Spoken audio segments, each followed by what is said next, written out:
Hello students, आप सभी को नमस्ते। I hope you all are doing well. In our last video, we had discussed about our physical properties of materials. Today in this video lecture, we will discuss about chemical properties of materials. आज हम इस video lecture में देखेंगे कि हमारे metals हैं और non metals हैं जो उनकी केमिकल प्रॉपर्टीज़ क्या है, मतलब कि वो किसी अदर एलिमेंट के साथ मिलकर किस तरह का रिएक्ट करते हैं, किस तरह के प्रोडक्ट फॉर्म करते हैं। तो चलिए शुरू करते हैं। हमारे पास आज हम पढ़ेंगे reaction with oxygen, reaction with water, with acids, base and displacement reaction. ये 5 पॉइंट आज इस वीडियो लेक्चर में हम कवर करेंगे। तो सबसे पहले शुरू करते हैं हम रिएक्शन विद ऑक्सीजन के साथ। ऑक्सीजन के साथ अगर कोई भी मेटल रिएक्ट करता है तो वो क्या फॉर्म करेगा, इसका मैं आपको एक सिंटैक्स बता देता हूँ। मेटल प्लस ऑक्सीजन, अगर मेटल ऑक्सीजन के साथ रिएक्ट करता है तो हमें क्या मिलता है? Yes, metal oxide. क्या मिलेगा हमें? मेटल ऑक्साइड मिलेगा। मेटल ऑक्साइड कोई फॉर्मूला देखें हम तो क्या होगा? मान लो हमारे पास मैग्नीशियम एक मेटल है, उसने क्या किया? ऑक्सीजन के साथ रिएक्ट किया और हमें क्या मिला? Magnesium oxide. ये क्या बनेगा हमारा? Magnesium oxide. ये क्या है? मेटल ऑक्साइड है हमारे पास। ठीक है, ये तो हमारा हो गया कि अगर कोई मेटल ऑक्सीजन के साथ रिएक्ट करता है तो वो क्या फॉर्म करता है। क्या सभी मेटल्स हमारे ऑक्सीजन के साथ रिएक्ट करते हैं? देखो, ये क्वेश्चन क्या है, इस तरीके से भी दिया जा सकता है कि मेटल्स एयर की प्रेजेंस में रखे जाए तो वो किस तरह का रिएक्ट करते हैं, वो क्या फॉर्म करते हैं। तो यहाँ पे एयर की जब बात करता है तो वो जनरली ऑक्सीजन की बात कर रहा होता है। ठीक है, देखो गोल्ड और silver, gold and silver, formula of gold is AU and silver is AG।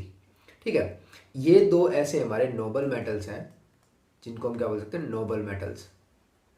ये क्या हमारे दो नोबल मेटल्स हैं जो किसी के साथ भी रिएक्ट नहीं करते हैं।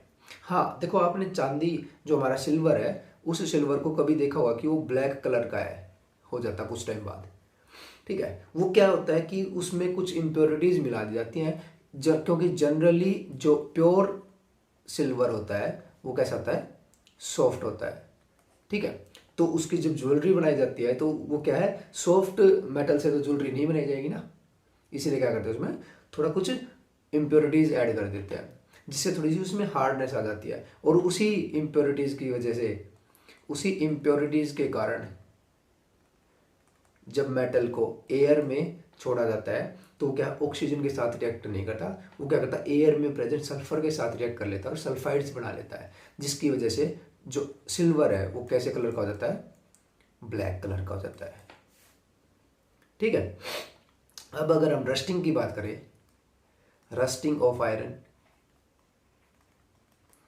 कि आयरन को अगर एयर की प्रेजेंस में छोड़ा जाए तो वो कैसे रिएक्ट करता है। देखो, हमने पढ़ा है कि लोहे को जंग लगता है जब वो मॉइस्चर की प्रेजेंस में हो और वो एयर की प्रेजेंस में हो।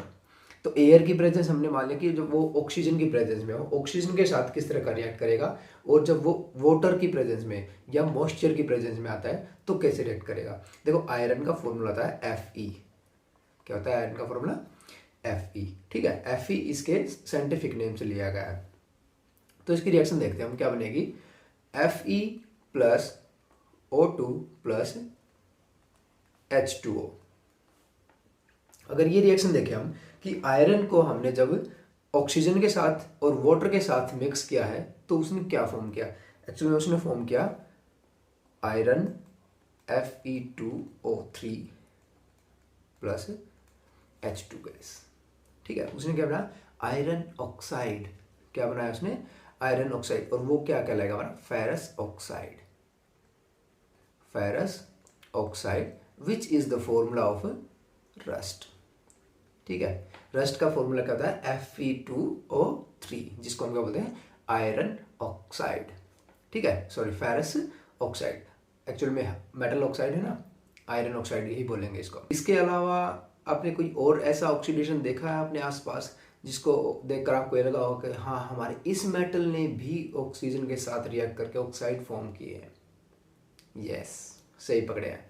जो हमारा कॉपर है, कॉपर मेटल है, कॉपर मेटल ने क्या किया है, वो एयर के साथ रिएक्ट करके एक ग्रीनिश सब्सटेंस बना लेता है। ठीक है, कॉपर ऑक्साइड एक ग्रीनिश सब्सटेंस। देखो आपने स्टैचू ऑफ लिबर्टी के बारे में सुना है, स्टैचू ऑफ यूनिटी के बारे में सुना है। अगर आज उनका आप कलर देखो ना तो उनका कलर कैसा है, ग्रीनिश कलर आ गए हैं उनके शेप पे।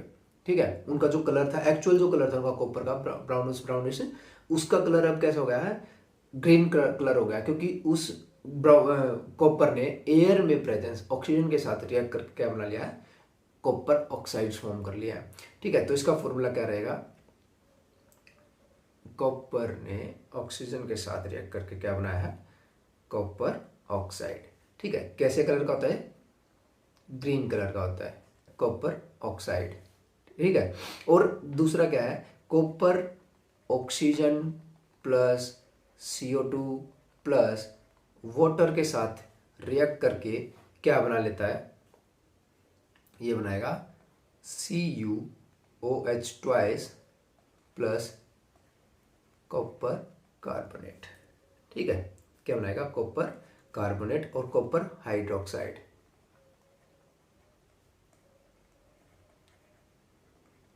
Copper hydroxide and copper carbonate.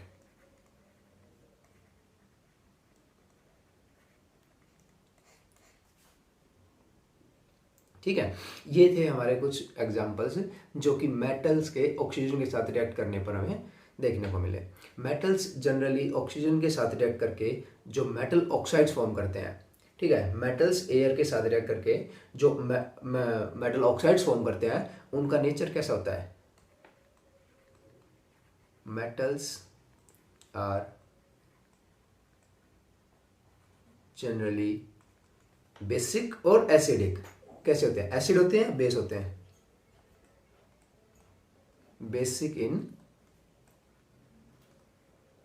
Nature. अब देखो कोई भी सब्सटेंस हमारे पास है, वो एसिड है या बेस है, उसका पता लगाने के लिए हम क्या कर सकते हैं, yes we can use litmus paper.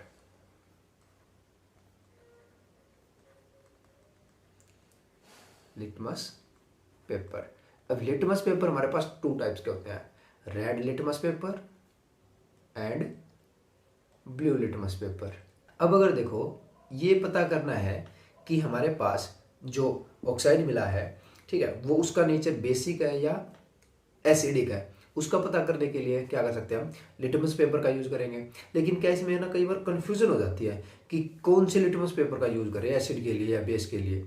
वो एसिड कैसा हो, मतलब वो ब्लू लिटमस पेपर यूज करे या रेड लिटमस पेपर यूज करे। देखो उसके लिए मैं एक आपको सिंपल सी ट्रिक बताता हूँ।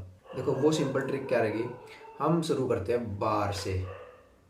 ठीक है, क्या करते हैं हम, बार से, वो वाला बार नहीं, ये हमारा एसिड बेस वाला बार है।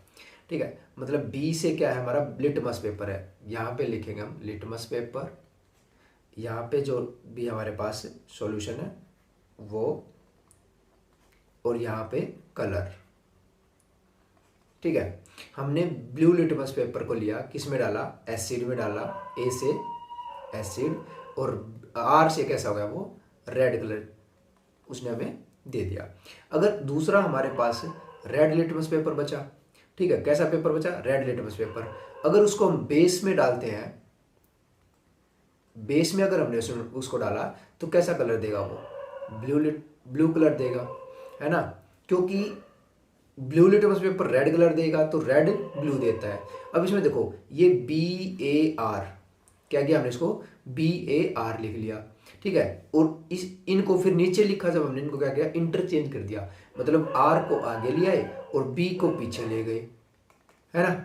और बीच में जो खाली जगह अगर हम छोड़ के चले, अगर हम इसको यूं लिखे कि B और R, ठीक है, और RB, तो बीच में खाली जगह रहेगी, यहाँ पे अल्फाबेट लिख दो शुरुआत से, A और B दोनों आ गए। ब्लू लिटमस पेपर को एसिड में डाला, red colour, red litmus paper को बेस में डाला, ब्लू कलर, दैट्स इट। तो अब यहाँ पे जो हमारा बेसिक बिहेवियर था। यहाँ पे हमने कौन सा लिटमस पेपर यूज किया होगा, बताओ? यस, बेसिक नेचर को पता करने के लिए हमने रेड लिटमस पेपर का यूज किया था, ठीक है, जिसने कैसा कलर दिया, ब्लू कलर मिला हमें, ठीक है। अब बात करते हैं हम नेक्स्ट पॉइंट की, जो कि क्या है, reaction of metal with water. Reaction of metal with water.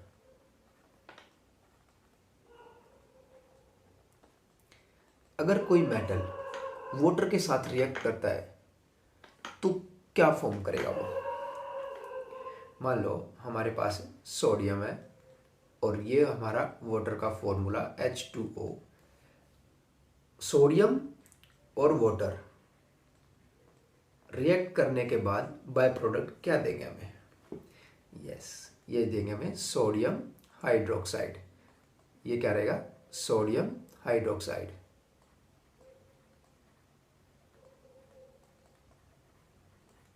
Plus hydrogen gas evolve होगी यहाँ पे। अब ये जो सोडियम हाइड्रोक्साइड है, इसका बिहेवियर ये क्या है? बेस ही तो है, ठीक है। और अभी अभी हमने पढ़ा था कि जो मेटल ऑक्साइड्स होते हैं उनका बिहेवियर कैसा होता है? बेसिक होता है, ठीक है। आपको पता है सोडियम एक बहुत ही रिएक्टिव एलिमेंट है। सोडियम क्या है? बहुत ही रिएक्टिव एलिमेंट है। अगर इसको पानी में डाल देना तो तुरंत रिएक्ट करता, तुरंत आग पकड़ लेता। आपने कभी देखा हो जादूगर क्या करते हैं कि एक टुकड़ा रखते हैं, बिल्कुल मिट्टी जैसा दिखता है, ठीक है। उसको कहते हैं, देखो मैं अभी आपको ना पत्थर में आग लगा के दिखा दूंगा, और उस पत्थर को क्या करेगा, वो पानी में डाल देता है। वो बोल करता भी क्या कि वो यूं भी कहेगा कि देखो मैं पानी में भी आग लगा कर दिखा सकता हूँ। उस पत्थर को क्या करेगा, पानी में डाल देगा। जैसे ही वो पानी के कांटेक्ट में आएगा सोडियम, वो रिएक्शन करेगा और वो आग जलाएगा, वो आग ब्लास्ट होगा वो एकदम से। जितना ज़्यादा अमाउंट में आप सोडियम डालोगे उतना ज़्यादा ही क्या होगा, ब्लास्ट होगा। अब जिसको साइंस पता है उसको वो मैजिक नहीं लगेगा, और जिसको साइंस नहीं पता उसको वो मैजिक लगेगा। अरे बड़ा कमाल का जादूगर है, इसने तो पानी में भी आग लगा दी, है ना। साइंस में और मैजिक में सिर्फ इतना ही फर्क है, समझ में आ गई तो साइंस है, और समझ में नहीं आई तो मैजिक, ठीक है ना। ऐसे कोई और एलिमेंट भी है सोडियम के अलावा? यस, सोडियम, पोटेशियम, कैल्शियम, ये क्या है, रिएक्टिव एलिमेंट्स हैं बहुत ही ज़्यादा। सभी मेटल्स ऐसे नहीं है जो वाटर के साथ इतनी विग्रसली रिएक्ट करते हो, मतलब इतना तुरंत पानी के साथ कांटेक्ट में आ गए और आग पकड़ ली। आयरन है, इजिली रिएक्ट नहीं करता, बड़ी स्लोली रिएक्ट करता है, बहुत टाइम के बाद इस पर जंग लगना शुरू होता है, ठीक है। नेक्स्ट पॉइंट देखते हैं अपना। नेक्स्ट पॉइंट क्या है? Reaction with acid. अब एसिड के साथ रिएक्ट करने के बाद किसकी बात कर रहे हैं हम? मेटल्स की बात कर रहे हैं। अगर मेटल एसिड के साथ रिएक्ट करते हैं तो क्या फॉर्म करेंगे? तो सिंटेक्स क्या रहेगा?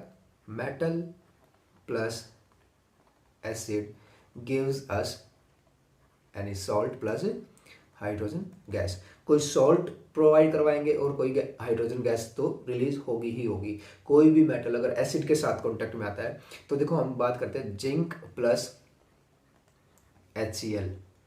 जिंक की और HCl की बात करते हैं। इनकी अगर रिएक्टिविटी की बात करें हम तो देखो जिंक में और हाइड्रोजन में कौन ज़्यादा रिएक्टिव है?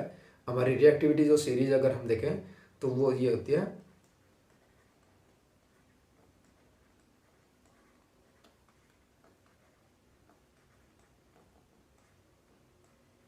ठीक है, केदारनाथ का माली आलू जरा फीके पकाता है, ठीक है। इस रिएक्टिव सीरीज में हम देखेंगे ऊपर से नीचे की अगर हम तरफ जाएंगे तो डिक्रीजिंग ऑर्डर में जाएंगे, सबसे ऊपर इंक्रीजिंग, सबसे ऊपर वाला जो होगा उसका वो हाईएस्ट रिएक्टिव सीरीज होगी, मतलब हाईएस्ट रिएक्टिव एलिमेंट होगा, और जो नीचे की तरफ जाएंगे वो डिक्रीजिंग ऑर्डर में जाते जाएंगे हम, ठीक है। ये लीस्ट रिएक्टिव एलिमेंट होगा। तो अगर इसमें देखें तो जिंक और हाइड्रोजन के बीच गैप देखें तो जिंक पहले आ रहा है और हाइड्रोजन बाद में आ रहा है, तो ये क्या करेगा, हाइड्रोजन को यहाँ से रिप्लेस कर देगा और ये ZnCl2 बन जाएगा, ठीक है। क्या बन जाएगा? ZnCl2 plus hydrogen gas. और अगर देखो सिंटेक्स के अकॉर्डिंग में चले तो यहाँ पे हाइड्रोजन तो बाहर निकलना ही था, हाइड्रोजन गैस तो इवॉल्व होनी ही थी, तो यहाँ पे क्या बन गया, ZnCl2, ठीक है। ये अभी देखो यहाँ पे क्या है, क्लोरीन के 2 एटम है और हाइड्रोजन के 2 एटम है, इनको बैलेंस करना पड़ेगा हमें। अगर इसको बैलेंस करेंगे तो हम यहाँ पर 2 लगा देते हैं, हाइड्रोजन के भी 2 हो गए और क्लोरीन के भी 2 हो गए। लेकिन हाँ ठीक है ना, ये हो गई हमारी equation balance. Zn plus 2HCl gives us ZnCl2 plus hydrogen. ये रहेगा हमारा रिएक्शन विद एसिड। अगर एसिड के साथ रिएक्ट करते हैं कोई भी मेटल्स, वो क्या देंगे हमें, एक सॉल्ट देंगे और एक हाइड्रोजन गैस इवोल्व करेंगे वहाँ से।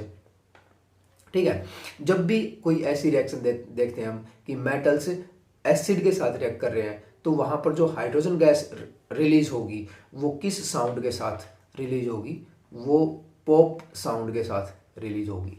ठीक है, कैसी साउंड प्रोड्यूस करेगी हाइड्रोजन गैस, वहाँ पे पॉप साउंड करेगी। जैसे सोडा बोतल को एकदम से खोलते हैं ना, तो पॉप की आवाज़ आती है। ठीक है, कुछ इस तरह से ऐसी आवाज़ आती है।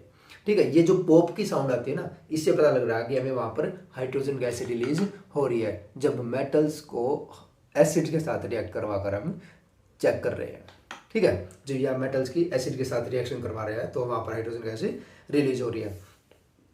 नेक्स्ट, अगर रिएक्शन विद बेसिस को, तो अगर मेटल्स बेस के साथ रिएक्ट करें तो क्या प्रोवाइड करेंगे, यहाँ पर भी same salt plus hydrogen gas release करेंगे वो। ठीक है, अगर मेटल्स मैं ले लूँ एल्यूमिनियम प्लस NaOH, तो ये हमें क्या देंगे, हमें मिलेगा sodium aluminate plus hydrogen gas. ठीक है, क्या मिलेगा हमें, sodium aluminate plus hydrogen gas. इसी का फॉर्मूला क्या है, ये है हमारे पास सोडियम एल्यूमिनेट। सोडियम एल्यूमिनेट मिलेगा और हाइड्रोजन गैस रिलीज होगी। ठीक है, मेटल एसिड के साथ रिएक्ट करो या बेस के साथ रिएक्ट करो, बाय प्रोडक्ट हमें क्या मिलेगा, सॉल्ट मिलेगा और हाइड्रोजन गैस वहां से रिलीज होगी। नेक्स्ट पॉइंट देखते हैं हम, डिस्प्लेसमेंट रिएक्शन। डिस्प्लेसमेंट रिएक्शन में क्या करेंगे, जो अभी मैंने आपको सीरीज बताई थी उस सीरीज का को याद रखेंगे और इसका यूज करके हम चेक करेंगे कि कौन ज़्यादा रिएक्टिव एलिमेंट है, कौन लिस्ट रिएक्टिव एलिमेंट है। और जो मोस्ट रिएक्टिव एलिमेंट होगा वो क्या करेगा, लिस्ट रिएक्टिव एलिमेंट को वहां से हटा देगा और उसकी जगह खुद बैठ जाएगा और एक नया कंपाउंड फॉर्म करेगा। ठीक है ना, इसमें क्या है, हम इसको जैसे अभी मैंने बताया था केदारनाथ का माली, तो इसको हम यूं भी याद कर सकते हैं, कटरीना ने कार मांगी ऑल्टो जैन फरारी, फिर भी क्यों है मिली सिल्वर ओडी। सिल्वर, मिली का मतलब mercury, HG mercury, AG silver और AU गोल्ड। ठीक है, ये सीक्वेंस भी याद कर सकते हैं हम इसमें, और जो पीछे मैंने अभी बताई है वो भी याद कर सकते हैं। तो डिस्प्लेसमेंट रिएक्शन में हम क्या करते हैं, मान लो मेरे पास है CuSO4 प्लस Zn। इस रिएक्शन में देखो क्या करेंगे हम, कॉपर सल्फेट है और जिंक है हमारे पास, इन दोनों की रिएक्शन में कौन किसको रिमूव करेगा। हमारी रिएक्टिविटी सीरीज में देखते हैं हम कि यहाँ पे देखो sodium, calcium, magnesium, aluminium, zinc, यहाँ पे है जिंक, ये रहा जिंक। उसके बाद है यहाँ पे कॉपर, ये रहा कॉपर। देखो पहले कौन आया ऊपर, जिंक आया, तो जिंक क्या है, हाईली रिएक्टिव एलिमेंट।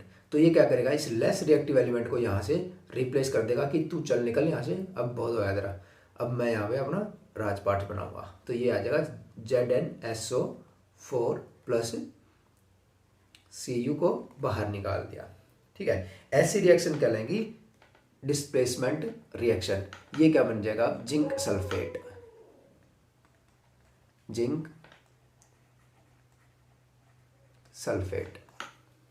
ठीक है, ये रहेगी हमारी डिस्प्लेसमेंट रिएक्शन। तो देखो यही थी हमारी मेटल्स की रिएक्शन।